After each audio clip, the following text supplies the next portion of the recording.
Why did you leave the Philippines? Okay, for my 18th birthday that was coming up, I asked my father to give me a summer trip to the US instead of one night of big party called the debut or the coming out party.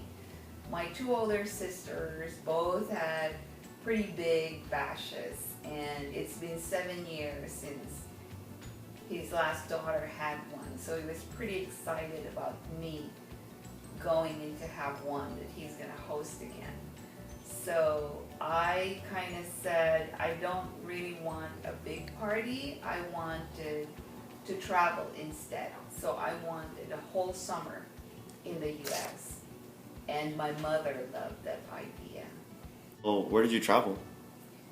Well, we have relatives coast to coast. So what we did was to make it more fun, and I wanted to see everything.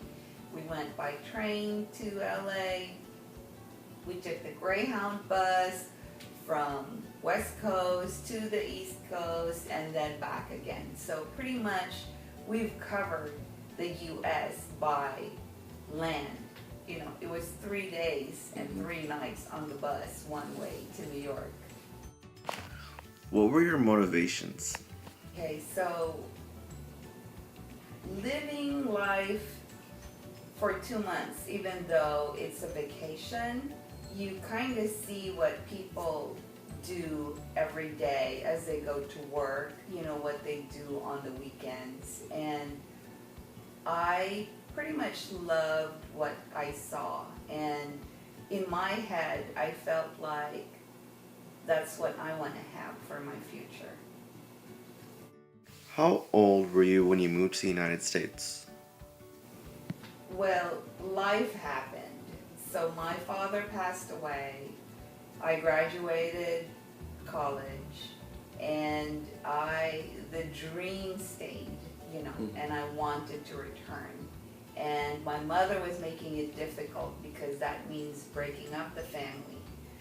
And I consistently pestered my family to let me go and give me a shot at whether I could settle in the US.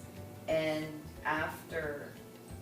finally, after working for 2 years in the Philippines, they decided that they should probably let me go, and so I could get over this fantasy. Did you bring Nanay? No, I went by myself. Like I said, working in the Philippines for 2 years, I was pretty successful. It allowed me travel to Japan, and so she felt like I was a little grown up and I could handle traveling on my own.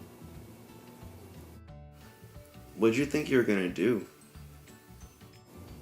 I was gonna live the dream.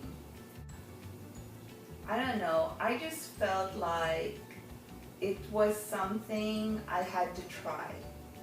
You know, the first time I came and I said, I love this place. This is how I pictured my future to be. And it certainly is not being in the Philippines. So I wanted to try. I wanted to see if I can do it. It was a challenge, and to me it was an adventure. What sacrifices did you make to live here in the United States? Well, the sacrifice is really not such a sacrifice because, for one thing, they did allow me to come, but I had to live with relatives. So my choices were live in New York or live in the Bay Area. And living in the Bay Area, the difficulty probably was the domestic part of it. You know, it's the first time I've ever washed dishes. It's the first time I've ever washed my own clothes. First time I learned to vacuum.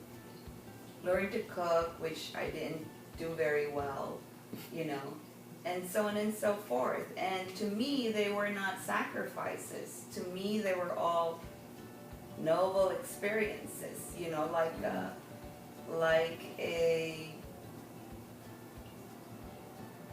starving artist. You have to start somewhere. Yeah. What did you expect life to be like in the United States? Frankly, at that time, which isn't too far from where you will be in a couple of years, I was still growing up, and I wasn't ready for the challenges. There was really nothing in my experience in Manila to prepare me for what was going to be here. I knew I had that dream, but it wasn't clear. I just felt like I want to live in the US. That's pretty broad. It wasn't anything specific. I didn't have to fulfill expectations, the whole time that I was here, that time, my family financially supported me.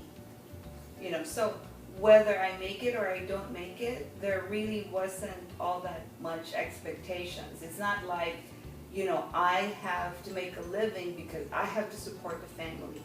So it was, for the most part, a selfish endeavor. I wanted to do